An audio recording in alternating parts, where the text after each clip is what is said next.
में जाते हैं तो वहां के जो सरपंच पुत्र है उनके साथ अभद्रता करते हैं, गाली गलौज करते हैं, जान से मारने की धमकी देते हैं। पहले आप ये बाइट देखिए, ग्रामीणों ने किस प्रकार से भ्रष्टाचार की पोल खोली है, किस प्रकार से जो है जनपद सीयू के पास ये शिकायत की गई है, उसके बाद पूरा मामला आपको ध्यान से समझाते हैं।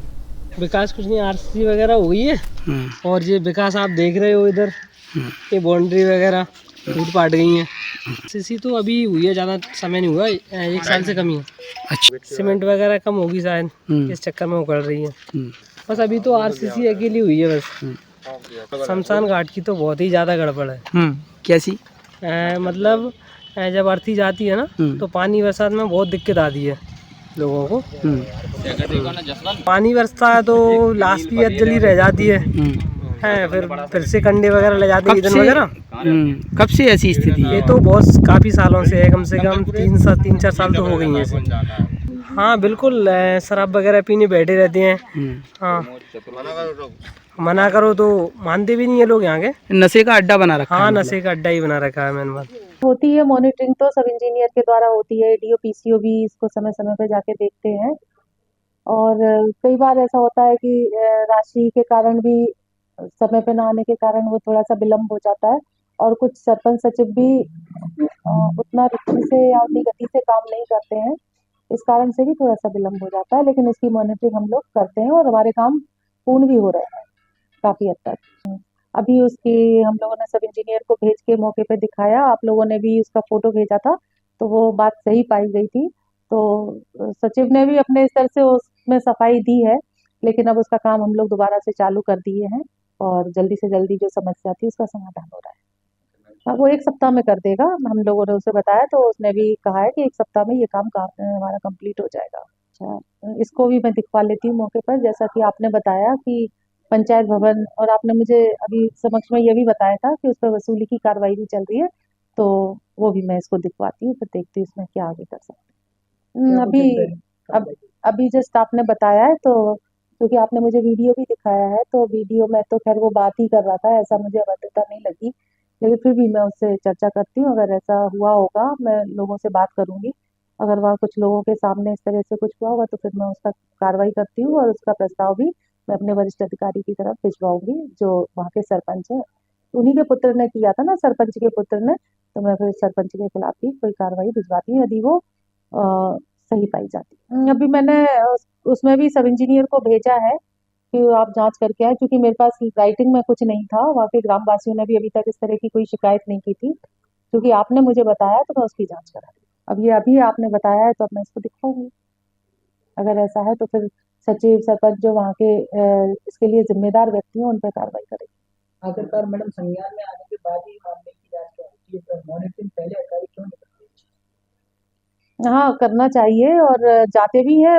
हमारे जीआरएस है वहाँ, जो वहाँ लोकल में रहते हैं, जीआरएस है, सचिव है, और हमारे एडीओ पीसीओ भी समय समय पे कई शासकीय कार्यों के लिए वहाँ पर जाते हैं, लेकिन चूंकि अभी ये उन्होंने हमारे संज्ञान में नहीं लाया।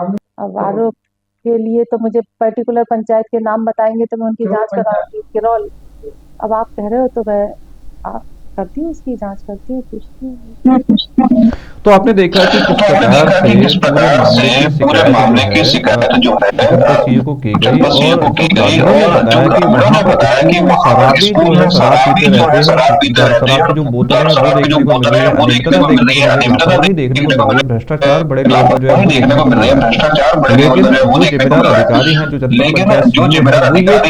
पंचायत सीयू है, वो ये बार बार कह रहे हैं कि ऐसी कोई शिकायत ग्रामीणों की तरफ से नहीं की गई, आपके द्वारा ये शिकायत आज की गई है, जिससे हमने जांच करवाई है और जांच में कुछ चीजें पाई गई। देखिए बड़ी बात यह है कि यहाँ पर जांच में कुछ चीजें पाई गई हैं, और जब वो पत्रकार उस गांव की बारीकियों को, उस गांव की भ्रष्टाचार को, गांव की अनियमितता को, प्रशासन जो योजनाएं चला रहा है, प्रशासन जो योजना चला रहा है, प्रशासन जो पैसे फंड ट्रांसफर कर रहा है जिससे विकास कार्य होने हैं पंचायत में, उसके ऊपर जब पत्रकार अपनी कवरेज करने जाते हैं, अपनी रिपोर्ट बनाने जाते हैं, तो वहाँ के जो जनप्रतिनिधि हैं, सरपंच के जो पुत्र है, सरपंच है, चाहे वो सचिव हो, वो उनके साथ में अभद्रता करते हैं। हमारे साथ पूरी खबर पर मनीष परोगे डब्बा से लाइव जुड़े। मनीष, हमें बताएं क्या कुछ मामला है, क्यों ये ऐसा हुआ और क्यों सरपंच को अचानक आपके ऊपर गुस्सा है, आपकी टीम को गुस्सा है, और आप देख रहे हैं कि अन्य भी पत्रकार जो आपके साथ गए थे उनके साथ भी अभद्रता का मामला सामने आया है, जिसकी शिकायत आपने पिछोर थाने में करी है। मनीष, पिछोर थाने में करी है। मनीष, जी सर, मैं जानकारी देना चाहूँगा। सदरपुरा पंचायत के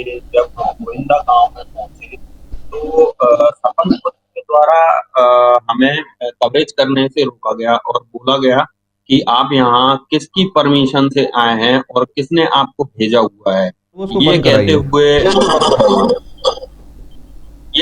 सरपंच खुद ने हमें वहां से रोका गया और बड़ी ही अभद्रता के साथ में उनने हमें मतलब बोला और ये सारा अभद्रता के हम ग्रामीणों के द्वारा भी ये चीज सरपंच पुत्र को बताई जा रही थी कि मीडिया है, इनको सारा कवरेज करने का अधिकार होता है, आप मीडिया को नहीं रोक सकते।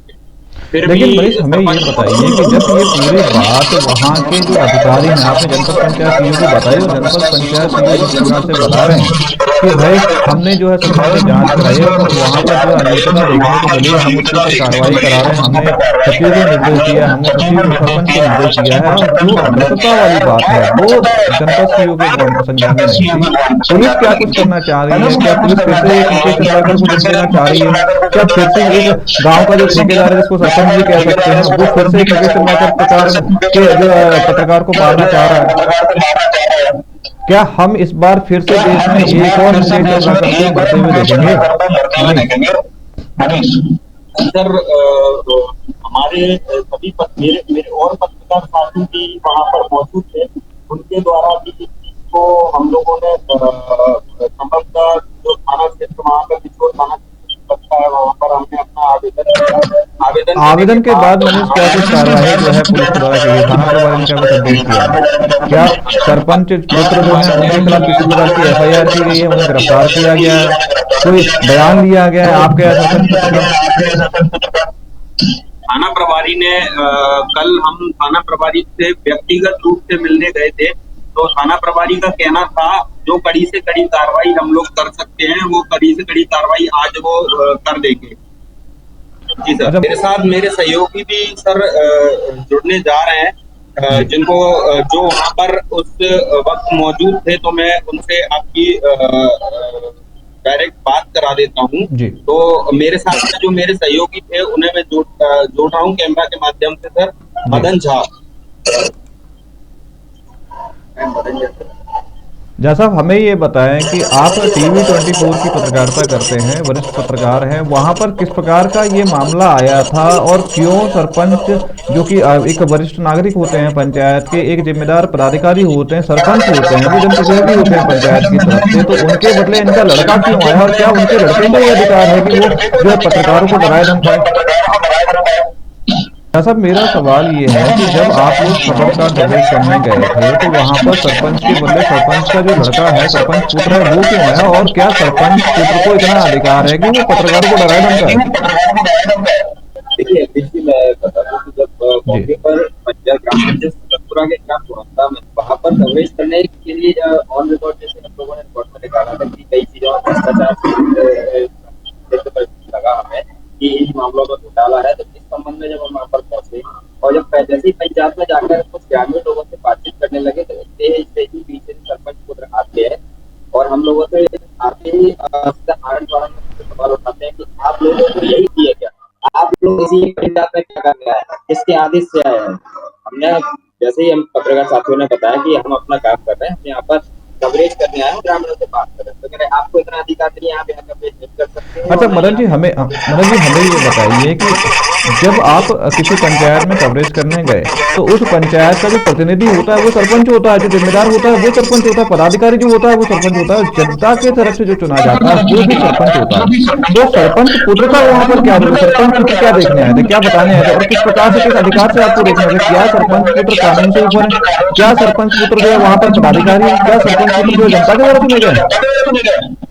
जी ऐसा नहीं है, जबकि अधिकार बिल्कुल पंचायत सरपंच का रहता है, जनता जिनको चुनती है वो जनप्रतिनिधि सरपंच माने जाते हैं, लेकिन सरपंच के ना होते हुए वहाँ पर सरपंच पुत्र तो आता मदन जी है। हमें ये बताइए, इस प्रकार से सरपंच पुत्र ने आपको धमकाया है, हमारे पत्रकार को धमकाया, और भी बता रहे हैं कि कवरेज नहीं करने दिया गया, गंदी गंदी गालियां दी गई, जो है बाता बीती हुई, बहसा बहसी हुई, तो क्या ये जो सरपंच पुत्र हैं, ये सरपंच सचिव हैं, जो वहां पर जो सहायक सचिव हैं, जो वहां पर रोजगार सहायक, ये सारे लोग मिलकर फिर से एक मुकेश चंद्राकर को जन्म देना चाहते हैं? क्या भारत ने एक होनहार जो है पत्रकार खोया, भारत ने एक निर्भीक निष्पक्ष पत्रकार खोया है, देश ने, पूरे देश ने उसको श्रद्धांजलि दी है। छत्तीसगढ़ के बीजापुर में इस प्रकार की घटना हुई थी जिसमें एक निर्भीक और निष्पक्ष पत्रकार को ठेकेदार ने मार दिया था, और यहाँ पर भी सरपंच पुत्र के द्वारा आप जैसे निर्भीक और निष्पक्ष पत्रकारों को मारने का प्रयास किया जा रहा है। पुलिस क्या कर रही है? पुलिस क्या तमाशा देख रही है वहां पे? क्या फिर से पुलिस ये चाहती है कि छत्तीसगढ़ के बाद मध्य प्रदेश में एक जो है मुकेश चंद्राकर मारा गया?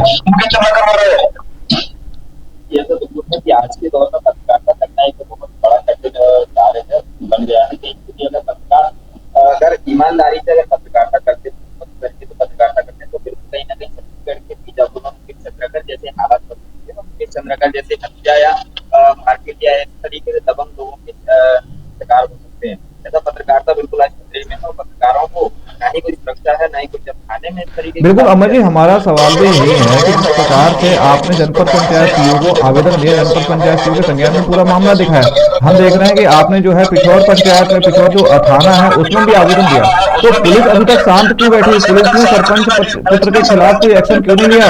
पुलिस उनके खिलाफ एफआईआर क्यों नहीं करी? गिरफ्तारी क्यों नहीं हुई? क्या पुलिस ये चाहती है कि मुकेश चंद्राकर जैसे यहाँ पर भी डबरा से मनीष बड़ोदे, अमन झा जैसे लोग भी मारे जाएं और उनको भी सेक्टर टेक में रखना दिया जाए? इस पूरे मामले में जब पुलिस से बात की, पुलिस कर्मचारियों का कहना था कि यदि थाना प्रभारी चार्ज पर नहीं, थाना प्रभारी अमन जी, थाना प्रभारी जब थाने से बाहर होते हैं तो उनके अगेंस्ट में कोई एक एसआई जो होता है, कोई एक पीआई जो होता है, संपर्क हम आपको बता दें कि हवलदार के ऊपर रैंक का जो अधिकारी होता है वो थाना प्रभारी के प्रभार में होता है।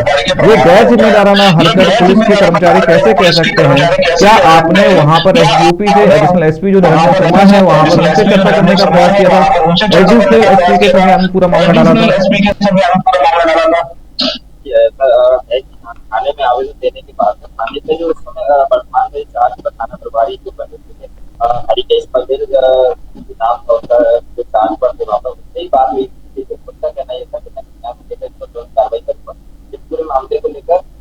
लेकिन 2 दिन बीत जाने के बाद इस पर कार्रवाई से दोबारा से थाना प्रभारी उन्होंने तत्काल कहा कि इस बात का और बताया कि आज गिरफ्तारी करके अमन जी, आप उस सरपंच को कह दीजिए, सरपंच सचिव को कह दीजिए कि अगर हमारे डबरा के पत्रकारों के साथ किसी भी प्रकार की घटना होती है तो पूरा देश उनके खिलाफ हो जाएगा, पूरे देश में जो है डबरा को देखा जाएगा, पूरे देश में मध्य प्रदेश को एक गंदी नजर से देखा जाएगा अगर इस प्रकार से मुकेश चंद्राकर जैसा कोई भी पत्रकार वहां पर घटना का शिकार होता है या मारा जाता है, ऐसे कोई खरोच भी आती है, तो उस सरपंच को नहीं छोड़ा जाएगा, उस सचिव को नहीं छोड़ा जाएगा, और जो सरपंच पुत्र हैं उन्हें ये पत्रकार मीडिया फांसी पर चढ़ाकर ही दम लेगा, चाहे हमें सुप्रीम कोर्ट में जाना पड़े, चाहे हमें हाई कोर्ट में जाना पड़े, चाहे हमें डिस्ट्रिक्ट कोर्ट से, सेशन कोर्ट से संपादित करवानी पड़े, हम उनके खिलाफ कड़ी से कड़ी कार्रवाई करेंगे। तो आप देख रहे हैं कि किस प्रकार से डबरा में एक पंचायत है, डबरा जनपद पंचायत की सकतपुरा पंचायत है, जहां पर 2-3 पत्रकार एक पंचायत का कवरेज करने जाते हैं, वहां पर लापरवाही का भांडा फोड़ने जाते हैं, वहां पर भ्रष्टाचार को दिखाने जाते हैं। ग्रामीण लगातार जो है उस भ्रष्टाचार की बात सरपंच से, सचिव से कह चुके हैं, लेकिन सरपंच सचिव उस ओर ध्यान नहीं देते। और जब मीडिया के लोग, चाहे वो स्वदेश 24 का मीडिया हो, चाहे दूसरे न्यूज चैनल का मीडिया हो, जब मीडिया के पत्रकार साथी वहां पर जाते हैं तो सरपंच पुत्र के द्वारा उनके साथ में अभद्रता की जाती है, गाली गलौज की जाती है, जिसकी शिकायत पिछौर थाना, जो कि डबरा ब्लॉक का एक थाना पड़ता है, ग्वालियर जिले का, मध्य प्रदेश के ग्वालियर जिले का, जहां से इमरती देवी पूर्व मंत्री रही हैं, जहां पर पूर्व गृह मंत्री नरोत्तम मिश्रा का घर कहा जाता है, उस डबरा के पिछौर में ये आवेदन दिया जाता है, लेकिन पुलिस अभी तक कोई कार्रवाई नहीं करती। कार्रवाई के नाम पर एक जुमला टिका दिया जाता है कि अभी थाना प्रभारी छुट्टी पर है, जबकि थाना प्रभारी जब भी छुट्टी पर रहते हैं उनके अगेंस्ट में कोई ना कोई एक पर्सन एक प्रभार के रूप में होता है, लेकिन अभी तक सरपंच पुत्र के ऊपर कोई कार्रवाई नहीं की गई। गैर जिम्मेदाराना हरकत, गैर जिम्मेदाराना बयान जो है पुलिस के अधिकारियों के द्वारा दिया गया है। और हम देख सकते हैं कि आपने आपको बाइट में भी सुनाया, जनपद पंचायत सीईओ जो कह रही हैं कि मीडिया के माध्यम से पूरा मामला उनके संज्ञान में आया है।